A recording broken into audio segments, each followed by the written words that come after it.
Alors, bonjour tout le monde et bienvenue dans notre deuxième podcast officiel de l'année 2026. Si vous étiez parmi nous il y a quelque temps, on avait reçu Isabelle Betté comme conférencière. C'était fort intéressant, fort inspirant, mais aujourd'hui, je vous réserve une belle surprise. J'ai avec moi Jean-François Lavallée, qui est coach et auteur, conférencier TEDx. Et pendant de nombreuses années, Jean-François a œuvré évidemment dans le monde des affaires, toujours dans des milieux très, très novateurs et très complexe. Et son créneau, depuis plusieurs années, c'est vraiment la complexité. Comment on fait pour évoluer dans un monde qui est de plus en plus complexe? Et comme on le sait avec l'intelligence artificielle, ça réduit pas la complexité. Et donc, le monde change tout le temps. Et on a souvent l'acronyme le VUCA World, donc très volatile, très changeant tout le temps. Et donc, Jean-François est vraiment spécialisé là-dedans. Et il va être notre prochain conférencier à la soirée Pegasus. Donc, je n'ai pas besoin de vous dire qu'on a beaucoup hâte de recevoir Jean-François et d'écouter ses propos. Bienvenue officiellement à notre podcast, Jean-François. Merci beaucoup, Karine. Bel honneur d'être ici avec toi aujourd'hui, avec vous tout Oui, le monde. oui, très heureuse de t'avoir avec nous. Et comme vous le savez, chers auditeurs, notre podcast, c'est le leader créatif. Alors, mes questions sont toujours orientées vers la créativité. Ça ne veut pas dire qu'on ne va pas bifurquer peut-être sur la complexité, on ne sait pas. Mais je vais commencer avec mes premières questions qui sont toujours sur la créativité. Donc, Jean-François, en quoi est-ce que toi, tu te considères créatif? Parce que tu as évolué dans un monde hautement créatif, mais en quoi est-ce que toi, tu te considères créatif? Ça, c'est le genre de questions où on peut partir dans plein de directions, puis ça dépend. Je te dirais, la première chose, c'est que je me considère pas comme créatif. Comme beaucoup de gestionnaires, puis beaucoup de gens, tu sais, souvent, c'est le son qu'on entend, mais moi, je suis pas créatif, j'ai pas d'idée, puis tout ça.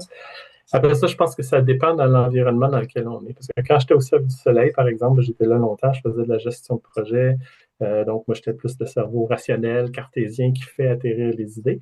Puis après ça, je me suis retrouvé dans d'autres entreprises où je semblais être celui qui était le plus créatif de l'environnement, parce que l'environnement était plus carré, plus structuré, puis tout ça. Hmm. Je pense qu'il y a un slider à la créativité, puis dépendant de avec qui on est, où on est, le niveau de créativité va être évolué ou la perception va être très différente.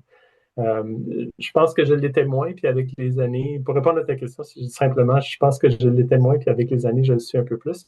Mais ma définition, perception, compréhension de c'est quoi être créatif a beaucoup évolué avec les années aussi. Est-ce que je peux te demander c'est quoi ta Ben, définition d'être créatif? justement, fait que c'est souvent un exercice que je fais quand je fais, parce que je facilite beaucoup avec des équipes, puis souvent quand on parle d'innovation, je mets les trois mots, création, innovation, puis recherche ensemble, puis je demande aux gens de donner une brève description de ce que c'est, ce que ça veut dire. Puis tout le monde sait tout c'est quoi ces trois mots-là, on les connaît tous, mais quand vient le temps de mettre une définition, c'est déjà un petit peu moins évident, puis là, on commence à partager ces définitions-là, puis on s'aperçoit bien vite que tout le monde a une compréhension un peu Ouais, différente. ouais. Fait que pour moi, ma petite définition à moi, la création, la créativité, c'est avoir une idée. La recherche, c'est tester une idée ou une hypothèse. Puis l'innovation, c'est concrétiser une idée. Fait qu'on voit que ce qui est mélangeant, c'est que le mot idée se retrouve un peu partout, Ouais. mais ce qu'on fait avec ces idées est différent. Donc, la créativité, pour moi, c'est avoir une idée, c'est générer des choses, c'est avoir des pensées, des idées, d'essayer des associations nouvelles. Ouais. Après ça, quand on parle en innovation, il faut prendre ces idées-là.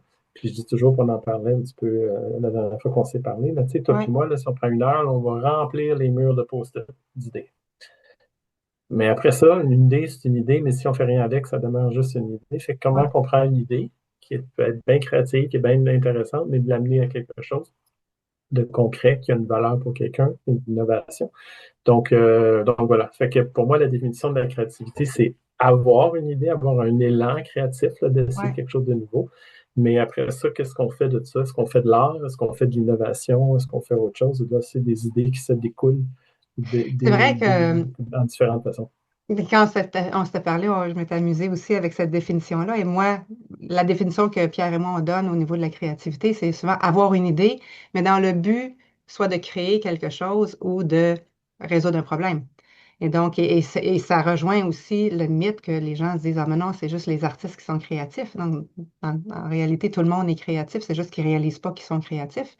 On passe notre vie à solutionner des problèmes, que ce soit pas très complexe jusqu'à hautement complexe, mais on est tous créatifs. Donc, moi, je me rends compte là, que je mélange, en fait, l'innovation aussi dans ma définition de créativité parce que j'ai le contexte, finalement, qui vient se Ben, rattacher à ce pourquoi la créativité est utilisée, finalement. puis, je suis pas sûr que je pense, je dis pas sûr que tu le mélanges, mais c'est juste que c'est cette distinction-là entre le- l'acte d'avoir une idée. Je pense Ouais. que tu as raison. Tu sais, j'ai dit au début, je suis pas créatif, mais c'est faux. Tout le monde est créatif. On peut Ben tous oui. avoir des idées, on peut tous essayer des nouvelles choses puis faire des choses. Maintenant, c'est où on va avec cette idée-là. Fait que si on parle juste l'acte d'avoir une idée, c'est là qu'on pense, c'est l'acte créatif. Mais comme tu as vu dans ma définition, l'acte créatif est comme le prérequis pour un paquet d'autres choses. Après ça, si tu veux Ouais. faire de la recherche, mais tu veux tester quelque chose de nouveau, de façon générale, fait qu'il faut que tu aies eu un minimum d'une idée de quelque chose pour la tester. Puis si tu fais de l'innovation, il faut que tu expérimentes avec une nouvelle chose aussi. Mhm. Et Donc, même dans l'idée, l'acte même de la recherche ou de l'innovation, la créativité est encore là aussi. Donc, savoir il est tout comment à fait tester là. l'idée, comment. Donc, C'est comme un sous-ingrédient nécessaire au oui, reste. ben oui, C'est pour ça qu'on dit toujours, faut, tu sais, c'est important la créativité. Mais vient avec ça un corollaire, surtout quand on est gestionnaire, qu'on a l'impression qu'il faut être bien, bien, bien créatif pour être bon comme gestionnaire et faire de oui, l'innovation. oui. Puis ça, pour moi, c'est là que je mets un bémol. Je dis, ben oui, mais non. En fait, on n'a pas besoin d'être super créatif, mais il faut créer l'environnement qui va permettre la créativité slash l'innovation quand on est en affaires aussi. OK. Alors là, je vais bifurquer de ma question normale, qui est la deuxième. Comment tu fais pour stimuler cette créativité-là? Je peux-tu tout de suite l'appliquer, en fait, à l'environnement? Là, tu viens de parler comment on fait pour créer les environnements qui sont créatifs d'emblée. Puis je pense que j'en parlais de ça avec Martine avant les fêtes. Selon toi, selon ton expérience, ton expertise, comment on fait pour justement stimuler à l'intérieur d'une entreprise cette créativité-là? Et la première chose qui me vient en tête, c'est ce qui est souvent un, comment je dirais ça, un nice to have, excusez l'anglicisme, là, mais tu sais, c'est comme, c'est les soft skills, là, tu sais, les compétences humaines, l'écoute, l'attention, aller chercher de l'intelligence collective, Ouais, toutes ces choses-là qu'on devrait être très bon à faire, puis ça, puis qu'on dit, ben, il faudrait que tu aies ça comme gestionnaire ou quand tu es en affaires. On peut faire ça quand on est dans des environnements qui sont plus structurés, puis on a juste besoin de livrer des choses. À partir du moment qu'on tombe dans des environnements plus, justement, où l'on, moi je vais appeler complexe, dans des environnements où on n'a pas la réponse, tu parlais de VUCA tantôt, là, incertain, très volatile, etc., ben, il n'y a pas une réponse définie, il y a plein d'options, il faut voir qu'est-ce qu'on fait avec ça. Ben, à partir de là, faut aller chercher l'intelligence collective du groupe. Puis c'est ouais, là, mais c'est beaucoup de la question, l'écoute, comprendre que là, on veut des erreurs, c'est-à-dire on veut essayer des choses. Fait que là, on dit toujours le fameux fail fast, fail often, là, de faire ouais, essayer des choses. Puis pour moi, c'est pas le fait de rater ou c'est pas l'échec qui est intéressant, c'est qu'est-ce qu'on apprend de l'itération qu'on vient de faire. Donc, créer un environnement où on est capable de faire des itérations rapides, plusieurs itérations et apprendre. Fait que je pense que l'apprentissage, la curiosité, l'écoute, mhm, sont certainement trois éléments clés pour que tout le monde puisse se sentir à l'aise. On parle aussi souvent des environnements là, qui sont des safe space, là, comme on dit. ouais, Excuse-moi, j'ai beaucoup d'anglicisme parce que c'est je lis correct, beaucoup moi en anglais, aussi. puis souvent c'est les termes qui ressortent là. Mais des environnements où on se sent, tout le monde se sent à l'aise et confortable de dire ce qu'il Ouais. pense, de ne pas être d'accord, d'amener des nouvelles idées, etc. Mais ça Mais, part, tu sais, là, un anglicisme aussi, le walk the talk, là, ça ouais, part aussi d'en haut et tu sais, des valeurs qui sont véhiculées, non pas ce qui sont écrits sur les murs, là, mais ceux que ouais, tu vois vraiment. Là. Quand on fait un audit de culture, oui, il y a les valeurs qui sont véhiculées dans l'entreprise, mais quand on pose la question aux gens, c'est quelles sont les valeurs ressenties dans l'organisation et de créer ce concept-là au niveau justement de l'apprentissage, de l'échec. Moi, je me rappelle, puis j'avais déjà donné un exemple quand j'étais chez Elementai, on avait des fail parties. Donc, c'était vraiment le vendredi, on se rassemblait et on se partageait les erreurs ou ce qui avait été essayé, ce qui n'avait pas marché, parce qu'on avait besoin d'apprendre vraiment, vraiment rapidement là, en intelligence artificielle. Donc, puis, tu sais, la compétition était là et tout. Donc, on avait besoin de s'instruire les uns des autres puis de dire, OK, ça n'a pas fonctionné, moi, je vais faire ça autrement et tout. Donc, c'est un environnement qui était vraiment, vraiment, qui stimulait l'apprentissage et qui l'accélérait du coup, là. Mais ça Mm. prend justement cette culture-là et aussi dans les comportements des gestionnaires. Comment tu réagis quand quelqu'un se plante ou quand quelqu'un fait une erreur? Tu sais, ça t'a bien beau dire oui, oui, c'est dans notre mindset, mais dans les faits, qu'est-ce qui arrive? Donc, c'est Mm. super important, le safe space, comme tu parles, que les gens, Ouais, puis ouais. d'où vient aussi l'écoute, être là, être attentif. Et donc, c'est intéressant parce que là, ça rejoint, dans le fond, une des questions que je pose toujours, c'est en quoi c'est si important d'être créatif aujourd'hui dans les entreprises? Tu sais, s'il n'y a pas la créativité, il se passe quoi? Puis y a-t-il quelque chose pour toi qui vient là, par rapport à ça? Ben, pour moi, c'est comme essentiel, étant donné que les environnements d'affaires dans lesquels on évolue sont de plus en plus complexes. Puis quand on parle de complexité, puis ça, c'est des choses qu'on va parler pas dans l'atelier, mais dans la Dans séance, je présence. ne sais pas comment tu Ouais. appelles ça, La conférence? la conférence ensemble. Euh, les environnements complexes, une des caractéristiques, c'est l'inconnu qui vient avec. Tu sais, Ouais. tu parlais, juste avant, on parlait des AI, justement, de l'intelligence artificielle. Toutes les entreprises savent qu'il faut utiliser l'intelligence artificielle, mais en ce moment, c'est un gros nuage d'inconnu. C'est-à-dire, on ne sait pas trop comment ça marche, on ne sait pas trop comment on va l'utiliser, on ne sait pas trop où ça va être pertinent dans notre modèle d'affaires, puis où ça ne le sera pas. Fait que, comment qu'on fait pour avancer quand on ne sait pas ce qu'on ne sait pas? Puis Ouais. c'est là que d'être en mode curieux, apprentissage, itératif, essayer des nouvelles affaires, etc. Donc, c'est là que la créativité, pour moi, a son apport. Puis, on a de plus, puis on n'a qu'à regarder les nouvelles de ce temps-ci. Je veux dire, c'est peu importe l'industrie dans laquelle tu es, peu importe ce qui se passe, c'est, il se passe tellement de choses à chaque jour qui affectent les marchés, les chaînes de valeur, les chaînes d'approvisionnement, les stratégies d'affaires que tu peux pas juste dire, ah, ben nous, on avait planifié ça pour 3 ans, puis là, ben là, on bouge Ouais. plus, puis c'est ça qui est ça. C'est comme, ben non, OK, là, comment on fait pour s'adapter? Ouais, mais là, on sait pas trop où ça va nous mener. OK, mais qu'est-ce qu'on peut tester? Qu'est-ce que ça? Qui a une idée? Aller chercher l'intelligence collective du groupe, parce qu'il y en a tout, elle est riche d'habitude quand on va puiser dedans. Fait que comment on fait sortir les bons éléments pour aller d'avant. Fait que, C'est un- à ton point, en quoi la créativité est importante en affaires aujourd'hui, mais c'est parce que pour moi, ce qui est comme un corollaire, étant donné que nos environnements d'affaires sont plus complexes, ben, on a besoin d'être plus curieux, puis d'essayer plein de choses, puis de trouver des façons différentes de faire. c'est en itération constante, en fait. Ben Tu sais, oui. dans le Quand temps, les quand gens me disent, j'étais ah, gestion du changement, je suis comme, ben non, c'est juste la réalité. La réalité ouais, change tout le temps, hein, tout le temps, elle évolue, elle se modifie.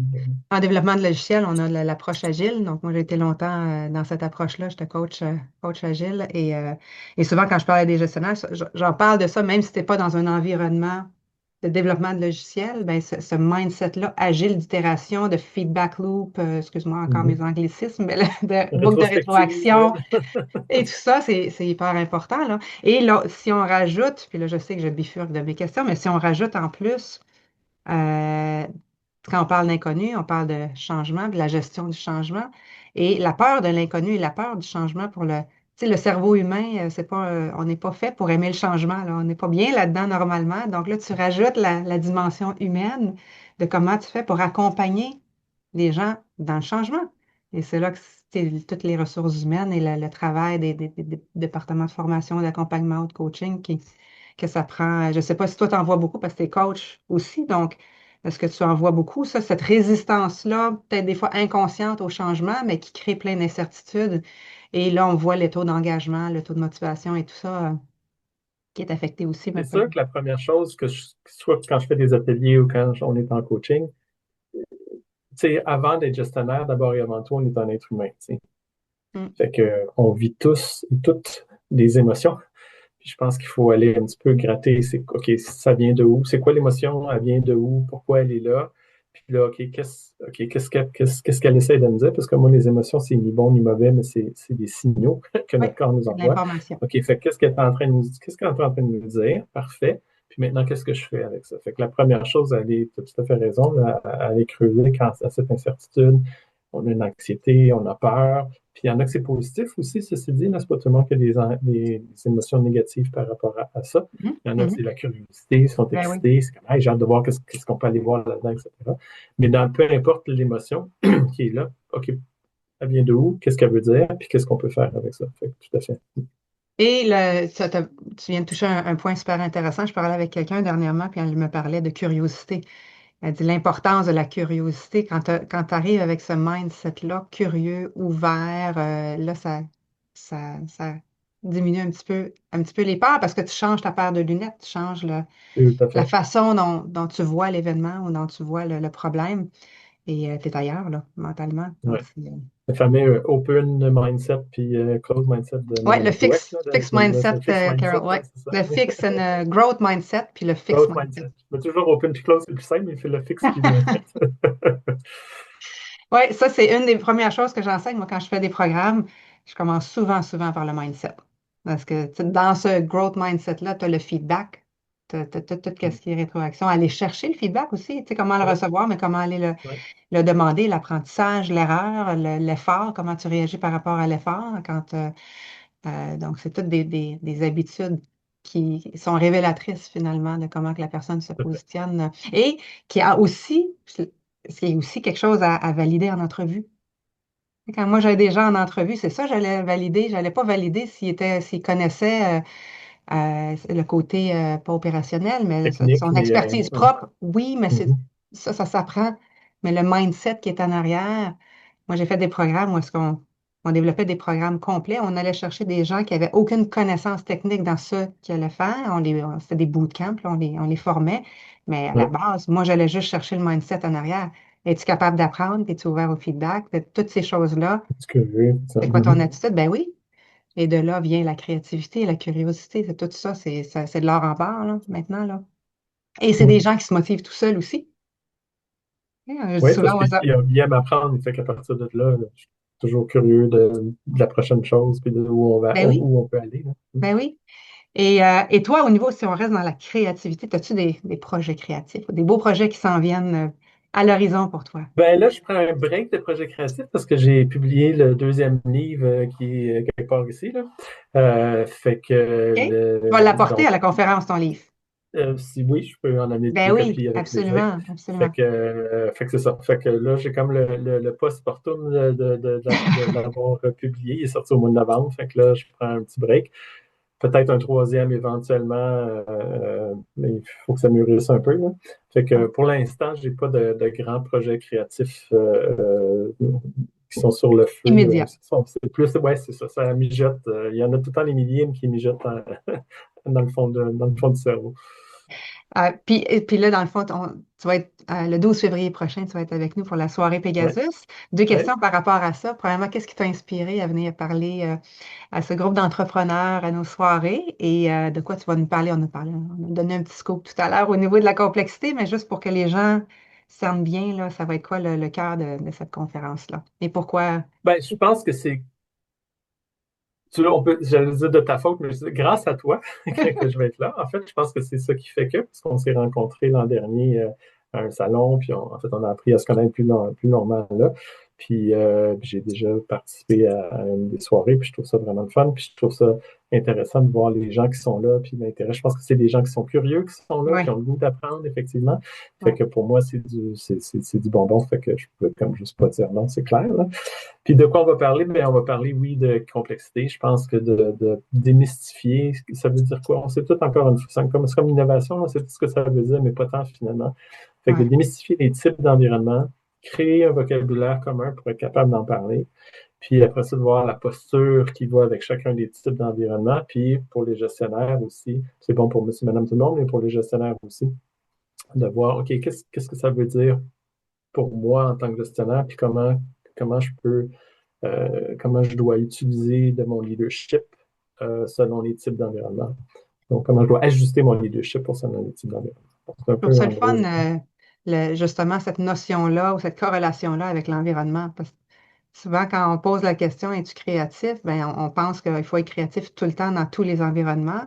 Mais c'est vrai que c'est adaptatif, finalement. Dans un environnement qui est moins créatif, tu as tendance à vouloir ressortir la créativité plus. Et dans un environnement qui l'est plus, ben, tu t'adaptes peut-être en fonction. Puis même, Martine avait dit à un moment donné, elle avait dit, moi, j'étais très, très créative dans mon travail, mais à un moment donné, il y a eu un contexte qui a fait en sorte que, tu sais, il y a des échéanciers à respecter et tout. Donc, tu commences à créer, mais avec de la pression Et la créativité, les idées qui sortent dans un contexte comme ça ne sont pas les mêmes que de la créativité libre Ouais. ou tu sais, pas agile, mais moins C'est pas tout- contrainte.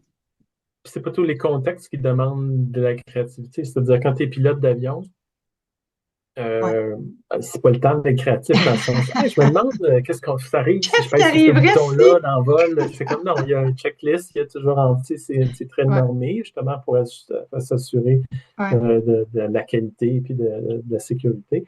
Donc, c'est ça. Comme toute chose, pour moi, en complexité, on dit toujours ça, là, c'est toujours context dependent, là, c'est toujours quel est le contexte? Parce ouais, qu'on est une personne, mais je vais réagir différemment selon le contexte. Si l'édifice est en feu, je vais peut-être devenir bien directif tout d'un coup. On dit, oui, mais en gestion, il ne faut pas être directif. Oui, mais là, j'ai besoin parce qu'on est en crise. ouais, Mais ouais, ça fait que le contexte va beaucoup dicter notre comment je dirais ça, notre posture en tant que leader. absolument. Puis, ben, il faut savoir d'où l'idée de créer un vocabulaire commun pour être capable de savoir dans quel contexte suis-je. Et Ouais. puis là, comment je dois m'adapter comme ça. Parce que sans ça, c'est comme la grosse boule de laine, là. On s'est tout mélangé. Fait que il y a des fortes chances que j'utilise pas la bonne posture pour le contexte, étant donné que pour moi, c'est un peu tout mélangé, puis je n'arrive pas à démêler ça. Donc, quand tu vas en entreprise, finalement, c'est ça que tu amènes aussi, démystifier tout ce côté-là dans Oui, l'accompagnement que tu beaucoup. fais avec les gestionnaires, les Oui. équipes. Beaucoup, parce que même des équipes, que ce soit des équipes qui font déjà je travaille beaucoup en TI, là, fait que mettons les gens qui font du dev, là, du développement, en Ouais, théorie, sont déjà bons à faire, comme tu disais, en agile, des itérations, mais même eux, puis tu sais, je suis le premier, en fait, je vais lever ma main. Moi, j'ai travaillé toute ma première partie de carrière dans des environnements créatifs, innovants, au Cirque du Soleil, chez Ubisoft, CD Montréal, etc. ouais, Mais si tu m'avais demandé ce que je faisais et pourquoi je le faisais à tel moment, je n'aurais pas vraiment été capable de te le dire. C'est juste avec le temps, en prenant un pas de recul, puis en essayant de dire, ouais, mais comment je peux expliquer à d'autres ce que j'ai vécu puis comment faire dans ces environnements-là? Il a fallu pas que je crée, mais que que je m'éduque au ouais, vocabulaire nécessaire de ces différents environnements-là. Puis là, aujourd'hui, je suis capable d'en parler parce que je fais la distinction entre les différents types d'environnements. Mais quand j'étais dedans, même si j'en faisais à longueur de journée, je n'avais pas le vocabulaire pour en parler nécessairement. Fait que ce soit déjà, qu'on soit déjà créatif puis qu'on vive là-dedans ou qu'on soit dans une industrie hyper normée, hyper stricte, rigide, c'est valide pour tout le monde parce que je pense qu'encore une fois, il y a beaucoup de ces termes-là qu'on entend, qu'on sait tout ce que ça veut dire, mais pas vraiment quand c'est ouais. le temps de travailler avec les termes puis de faire des distinctions précises pour notre posture, pour nos actions.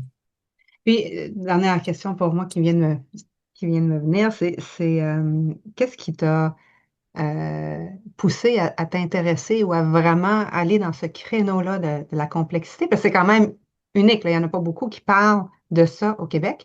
Donc, qu'est-ce qui a été la petite étincelle pour toi qui a fait que de dire, moi, Ben, ça, c'est tu mon... sais, c'est une vie d'étincelle, là, c'est des petits moments. Je pense que déjà ma première partie, quand j'étais à l'université, il y a un de mes amis qui m'appelle un soir, puis il dit, un après-midi, puis il dit, as-tu déjà été technicien de scène au théâtre? Je fais, ben non, je n'ai jamais fait ça. Il dit, tu vas voir, c'est pas compliqué, habille-toi en noir, achète-toi une lampe de poche, puis présente-toi en arrière du théâtre Saint-Denis à 4 heures. OK. J'avais pas de cours le soir, je dis pourquoi pas, j'avais besoin d'argent étant étudiant. Ben, je suis rentré dans le milieu du spectacle comme ça, puis là, j'ai fait un spectacle, puis un autre, puis je suis rendu directeur technique, puis directeur de production, puis j'ai tout fait là-dedans. Fait que ça, l'étincelle a été un coup de téléphone d'un ami comme ça. Puis à la sortie de tout ça, plusieurs années plus tard, les dernières années chez Ubi, je m'occupais de la formation pour les 2000 employés à Montréal. Puis on filtrait les coachs qui pouvaient travailler à l'interne parce que on s'entend que le crowd des jeux vidéo est un petit peu différent, donc on voulait Oui, juste sûr qu'il y ait un bon fit. Puis, j'avais posé la question à un coach en disant, selon toi, s'il y en a une, et quelle est la différence entre un environnement plus créatif et un environnement qui est moins créatif? Puis la personne m'avait répondu, ben, il n'y a pas de différence, du coaching, c'est du coaching, de la gestion, c'est de gestion, puis c'est tout pareil. Puis j'étais comme, je suis pas d'accord. Mais toute mon expérience me disait qu'il y avait une nuance, mais tu vois, c'est là que j'avais pas le vocabulaire, puis je disais, j'arrive pas à dire pourquoi, mais je sais qu'il y a quelque chose là. Puis en sortant, mon père a été malade, j'ai me suis occupé de mon père, j'ai subi. Puis après ça, c'est là que j'ai parti Modulus Excellence. Je me dis, OK, là, j'ai goût d'accompagner des gestionnaires dans les environnements créatif, innovant, complexe. Mais là, je me dis, OK, là, ça me prendrait quand même, c'est un syndrome de l'imposteur, là, ça me prendrait quand même un one-pager, un modèle, quelque chose sur lequel je peux m'asseoir pour être capable tu sais, d'accompagner les gens.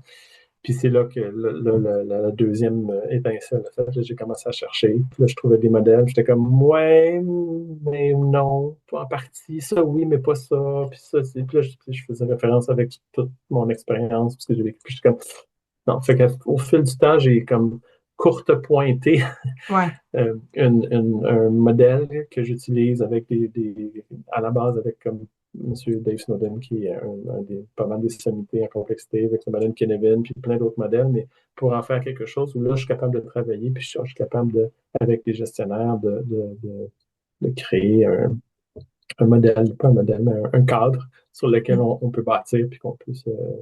Fait que concrètement, quand tu accompagnes, est-ce que c'est plus au niveau de la stratégie d'affaires, au niveau de l'exécution, au niveau, c'est quel angle ou tous ça, ces angles-là en même temps?